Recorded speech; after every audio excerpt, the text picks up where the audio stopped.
Benvinguts a Món de Llengua. En la sessió d'avui parlarem d'una nova activitat de l'apartat d'estructures lingüístiques, l'exercici de refer oracions. Avant!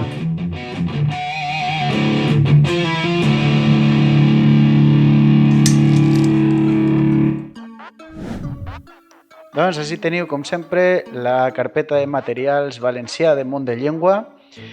I en aquest cas, com que és un exercici de refer oracions, el de la Siakova, teniu la modalitat de C1 en aquesta carpeta, apartat d'estructures lingüístiques i refer oracions, la carpeta refer oracions, d'acord? I en el C2 igual, d'acord? Us claveu en el C2, carpeta estructures lingüístiques i dins subcarpeta refer oracions, d'acord? És cert que en aquest vídeo comentaré els dos apartats seguits, però els documents els tindreu en aquestes dues carpetes per separat. Doncs mireu, així teniu l'exercici. L'activitat de refer oracions. Comentaré tant l'apartat de C1 com l'apartat de C2 en aquest vídeo. Vull dir, sí que és cert que, com acabo d'esmentar, tindreu la part del C1 en la carpeta que pertoca i la part de C2 en l'altra, però ara mateix comentaré l'exercici tot d'una. Fixeu-vos, jo cada vegada que tinc aquest exercici davant em pregunte, la gent es fixarà en la frase de dalt per tal que la de baix tinga el mateix valor, el mateix sentit? No ho sé, d'acord? I és important que tingueu això en compte per una raó, perquè si no teniu això en compte, pot ser que l'oració de baix arribi a tindre sentit, però no té el mateix sentit que la de dalt. Aleshores seria incorrecte el que poseu. No val això de és que té sentit, és que significa alguna cosa. Ja, però no té el mateix sentit que la de dalt. Per tant, hem de veure què és el que ens falta de la frase de dalt baix per tal d'arribar a acostar-nos al sentit que té l'oració de dalt. D'acord? La part de C1, com sempre, tracta de fer un enunciat semblant, en aquest cas, a l'única institució que té aquest exercici, que és la Siakova. L'única institució, per tant, la gent que es presenta a la Siakova ha de saber fer aquest exercici. Diu, a continuació trobaràs algunes parelles d'oracions, reformuleu la segona frase de cada parella per tal que tingui el mateix sentit. Abans de començar, les persones que voleu fer aquest exercici abans, doncs podeu anar a la carpeta i això, pegar-li una ulladeta i intentar fer l'exercici pel vostre compte. Mireu, jo primer vos diré en cada oració el que vos estic preguntant. D'acord? En aquesta primera oració vos estic preguntant una qüestió de relatius, de pronoms relatius. En la segona frase vos estic preguntant una caiguda de preposició, o estic incidint en una caiguda de preposició. La tercera oració estic jugant amb els exclamatius, interrogatius, etc., amb les partícules, en aquest cas, exclamatives. La segona part la quarta frase, en la quarta frase estic jugant amb els verbs, passa d'un imperatiu a un mode subjuntiu. En la cinquena oració estic jugant amb una expressió temporal. En l'oració 6 estic jugant amb els pronoms febles. I en la frase 7, abans de passar al C2, estic jugant amb els adverbis, quan es combinen dos adverbis, que és el que hem de tindre en compte, dos adverbis que acaben en ment. La primera oració diu, molta gent creu que la crisi sanitària en què ens trobem es pot resoldre fàcilment. Què és el que falta en la frase de baix? Només això, que és una forma de relatiu. Per què diu crisi sanitària en què ens trobem? És una de les formes que té el relatiu. Estic preparant també una píndola de relatius per a vosaltres. Ja sabeu que este canal no és massa de gramàtica, és més per a resoldre exercicis d'examen, però heu de saber, la primera qüestió heu de saber que si és una subordinada adjectiva, és a dir, que té un antecedent, crisi sanitària en què ens trobem, només teniu un parell d'opcions. B, preposició feble més que accentuat, o B, preposició feble, article, en aquest cas que concorda amb crisi sanitària, i forma qual. d'acord? És a dir, si teniu forma invariable, preposició feble més que. Forma variable, preposició feble, article i forma qual, d'acord? Molta gent creu que la crisi sanitària en la qual ens trobem es pot resoldre fàcilment, d'acord? Molt bé. La segona vos havia dit que era una caiguda de preposició. Per què? En la de dalt teniu, li agrada fer això des de xicotet. Veieu que en aquesta frase d'ací no hi ha cap verb després de desde, des de xicotet, però així sí. Aleshores, què és el que vos fa pensar? Li agrada fer això? El que primer vos deixa en la ment és des de que era xicotet. Però què és el que passava quan teníem des de que era xicotet? Què li passava a esta de davant de preposició? Que ella se'n va fora. Per tant, li agrada fer això des que era xicotet. Per a les persones amb més nivell, també podeu utilitzar altres estructures com d'ençà que era xicotet, que a més d'ençà té un parell d'usos temporals i també podeu utilitzar el des que era xicotet. Ai, perdoneu, així ja està el què. Aleshores només heu de posar el des, des que era xicotet o d'ençà que era xicotet. Doncs ja està. No sé si estava el que incorporat o no, espereu, no ho recorde. A veure. No estava incorporat, aleshores sí que hem d'incorporar el que. D'acord? Des que o d'ençà que era xicotet. Molt bé. Doncs ja tenim la resposta feta. Anem a la tercera oració. No saps que bonica que és la casa que tens. Recordeu, en valencià els ques exclamatius no porten accent, a diferència del castellà. És com si s'escriuen igual que els nexes. Per exemple, això és un nexe, s'escriu igual que l'exclamatiu. No saps que bonica que és la casa que tens. Clar, en la de dalt teniu un adjectiu, per això diu que bonica que és. Però si en la de baix teniu un substantiu, jo sempre vos dic, recordeu, fixeu-vos en la categoria gramatical de la paraula que teniu després del que vos estan preguntant. Com que teniu un substantiu, ja toca posar quina casa més bonica que tens. Per tant, recordeu, si després teniu un substantiu, quin, quina, quins, quines. Si després teniu un adjectiu, que bonica, que fort, que alta, que llesta, que el que siga, d'acord? Verbs. Imperatiu, de la segona del plural, esteneu la roba quan deixa de ploure, però no, quan teniu un subjuntiu, què tenim? Velarització. Què vol dir velarització? El so ge o el so ka. Ja sabeu que quan hi ha una prohibició, tot i que és una ordre, el mode que utilitzem és el subjuntiu, igual que en altres llengües. Per tant, no estengueu la roba fins que deixi de ploure. En l'imperatiu de la segona del plural, no velaritzar. Però si teniu un subjuntiu, sí. La gent que posa encara no estengueu, bé, sabeu que és una segona opció que està ja en el diccionari normatiu valencià, però és una opció secundària, d'acord? Per tant, tracteu de posar l'opció que es correspon més a l'estàndard formal de la llengua, d'acord? Que és la que amb l'opció E. No estengueu la roba fins que deixi de ploure. Vine al treball tan prompte com pugues. Aquesta expressió de temps està en el quadern de nivell no de la Siacova, sinó de la Junta. Heu de conèixer les expressions tan prompte com pugues o vine al treball al més prompte possible. Molta gent posa el més prompte possible, però és al més prompte possible. Qui hagi posat al més aviat possible, al més prompte possible o al més aviat possible, també estaria bé. També estaria bé. D'acord? Per tant, donem les opcions com a vàlides. Després teniu, no oblides que has de recordar a les teves amigues que ompliguen el formulari. Què tenim així? Pronoms febles, fixeu-vos, perquè necessitem algun pronom així per tal que tinga sentit la frase. No oblides que a les teues amigues has de recordar, en aquest cas has de recordar a les teues amigues que ompliguen el formulari. Això què és? Això de a les teues amigues. És el complement indirecte, per què? Perquè diu, has de recordar alguna cosa que ompliguen el formulari, d'acord? A les teues amigues. I quines dues opcions tenim en la tercera persona Per al complement indirecte teniu li en cas que fora singular.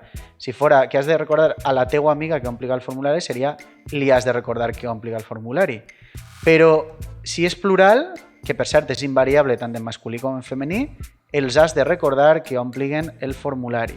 Ni lis ni les és per al complement directe. Jo les porte a algun lloc, sí, però en aquest cas el complement directe està així. Per tant, els has de recordar que ompliguen el formulari. Complement indirecte plural, els. I per últim, la pregunta dels adverbis, que este és un regalet, ja si vos pregunten això en l'examen, bé siga una opció múltiple, o bé quan escriviu també una redacció, ja sabeu que quan esteu combinant dos adverbis, ho va fer de manera ràpida i àgil, no podeu dir ràpida i àgilment com en castellà, sinó que es fa a l'inrevés. O bé poseu, en els dos casos, ràpidament i àgilment, que aquesta és l'única opció que teniu així perquè ja vos posen àgilment en la segona opció, o bé ràpidament i àgil. Si poguereu llevar això, en aquest cas no, perquè ja vos ho havia posat jo, però és l'altra opció, fer-ho a l'inrevés del castellà. Ràpidament i àgilment o ràpidament i àgil. Això ho han fet molts escriptors, per exemple, Sanchis Guarner ho feia molt en els seus llibres i molts autors contemporanis fan bé esta qüestió, esta combinació dels dos adverbis acabats en ment. D'acord? Anem al C2. Per la gent que estiga interessada a fer aquestes opcions, faig el mateix que abans, amb el seu. Vos dic què vos pregunta en cada part. En la primera oració, ja que ignora el problema present, estic combinant un dubte de relatius i febles, que s'ha preguntat moltes voltes en els exàmens, ara ho explicarem. En la segona oració els van demanar que els expliqués les raons d'aquella situació. Vos estic preguntant els diferents tipus de per què, sabeu que hi ha un per què interrogatiu, un per què, un nexe, en aquest cas causal, quan va junt doncs, pot estar substantivat, etc. Ara ho veurem. Després diu, en la tercera, havia quedat molt despagat per la situació, no obstant això, l'endemà va reviscolar, vos estic preguntant una qüestió de conjuncions, veieu que si teniu un connector de concessió amb un punt davant i simplement heu de cohesionar la frase, aleshores haureu de subordinar amb una conjunció que tinga el mateix valor que la de dalt, en aquest cas un valor concessiu. Després teniu, ma mare em va preguntar si no tenia ganes de fer res. Així estic jugant amb vosaltres a preguntar-vos què és interrogatius, què és enfàtics, d'acord? És a dir, això esta és complicada, esta és complicadeta. Va caure i va quedar de sovines, sempre vos pregunten també algunes locucions adverbials, preposicionals, algunes expressions que cal de les quals heu de saber el significat. Ha anat de viatge a tot arreu, simplement us estic dient una altra manera de dir a tot arreu. No ha volgut dir això que vam sentir ahir a les assistents a la reunió. Esta és l'única que teniu de pronoms febles purs. Purs. Pregunta estricta de pronoms febles. Vinga, anem avant. Diu, hi ha qui ignora el problema present. D'acord? Què és el que teniu així? Teniu una expressió amb el qui, i ja sabeu que el qui té valor de subjecte, en una subordinada substantiva. Per tant, el qui té entitat pròpia.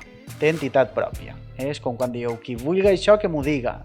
No? El qui té valor de subjecte. Per què vos han fet en la frase de baix? Vos han posat ignoren.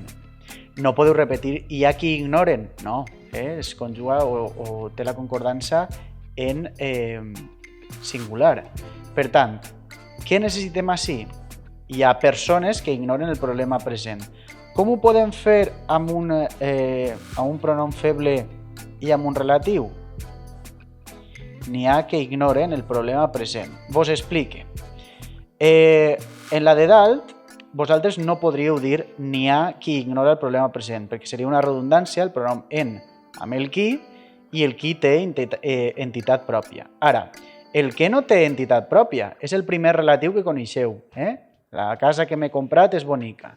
Per tant, què és el que fem? Incloem este pronom que faria funció de la paraula que estaria així, i hi ha persones que ignoren el problema. Clar, si vosaltres no posareu això, hi ha que ignoren el problema, hi ha persones que ignoren el problema. I per què és que i no qui? És el relatiu que pot substituir a un antecedent anterior. Hi ha persones que ignoren el problema present. No podeu dir hi ha persones que ignoren el problema present, no? I a més no té una preposició feble davant. Ok? Per tant, o bé hi ha qui ignora el problema present, o bé n'hi ha que ignoren el problema present. En esta opció no pot haver-hi un funcionament normal sense el pronom feble, i en el de dalt no podeu posar el pronom feble així perquè seria una redundància. Ok? Vinga, segona frase, segona oració. Diu, els van demanar que els explicaren les raons d'aquella situació. Els van demanar, i així vos he preguntat quin tipus de per què hi hauria, els van demanar que els explicaren els, fixeu-vos, que està en plural. Per tant, ja és un per què substantivat. Clar, si jo posara això, per què? No, perquè aquesta és una interrogativa indirecta. No, doncs estan preguntant el per què substantivat. El per què substantivat sempre va junt. Si jo dic el per què d'aquella situació i més encara si teniu plural, els perquès d'aquella situació. Este és el per què substantivat. Teniu el per què de pregunta, separat i amb accent. Teniu el per què de resposta, junt i amb accent. Que també pot ser un nexe causal. Un nexe final, també, una conjunció final. I també, quan esteu substantivant això, plural, els perquès d'aquella situació. Anem a la tercera. Havia quedat molt despagat per la situació. No obstant això, l'endemà va reviscolar. Clar, així està segmentat. Teniu un connector de concessió després, que podia també ser, no obstant això, tanmateix, tot i això, no gens menys. Però clar, no podeu posar aquestes expressions que vos acabo de dir baix perquè teniu una coma. Si teniu una coma, no podeu dir tanmateix, tot i això, etc. Per què? Perquè necessiteu una subordinació, necessiteu una construcció que tinga què, que tinga qual, en cas si fora relatiu, però no podeu tindre un connector que necessita segmentació així abans. Per això és tan important la puntuació. Per tant, conjuncions, en aquest cas concessives, que puguen unir aquestes oracions, podríem tindre havia quedat molt despagat per la situació, tot i que l'endemà va reviscolar, encara que l'endemà va reviscolar, malgrat que l'endemà va reviscolar, a pesar que l'endemà va reviscolar. Per tant, això sí que uneix les oracions. A més, en totes teniu el què, fixeu-vos, és molt important saber les conjuncions o els connectors un poc externs, no?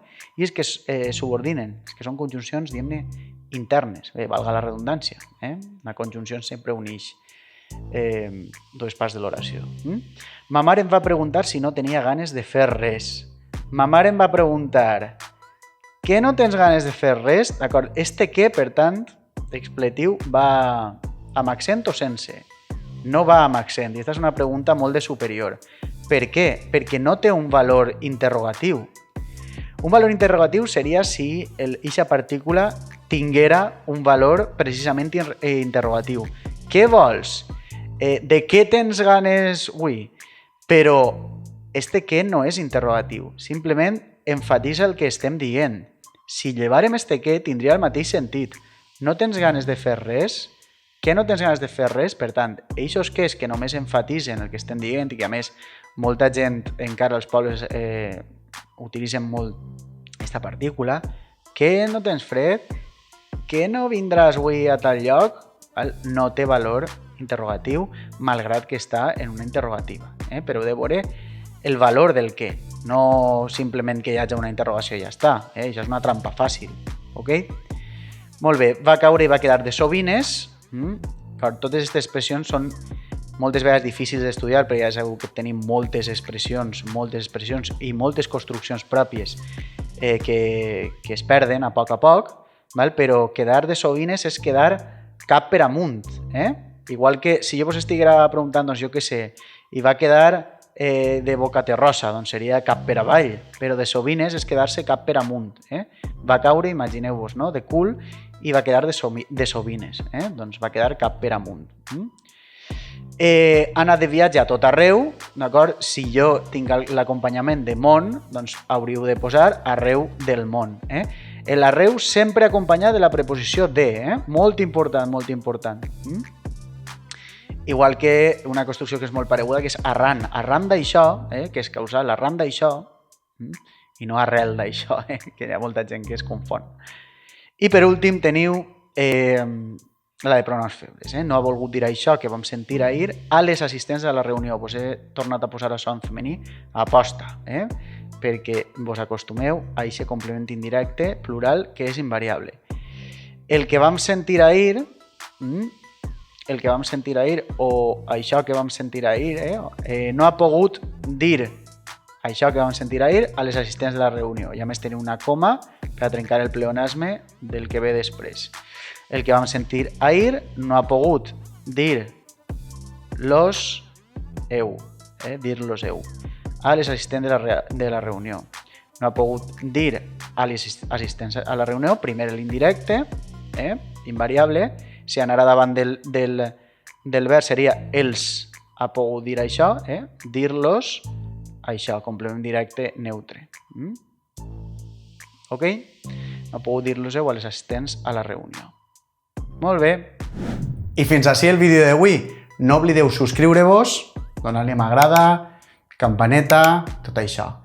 Recordeu que penjaré més exercicis al Google Drive. Estic molt content de la rebuda que ha tingut el canal, de l'acollida que ha tingut i no puc més que donar-vos les gràcies per tot i continuarem ací, al peu del canó, a Món de Llengua. Una abraçada i feu bondat.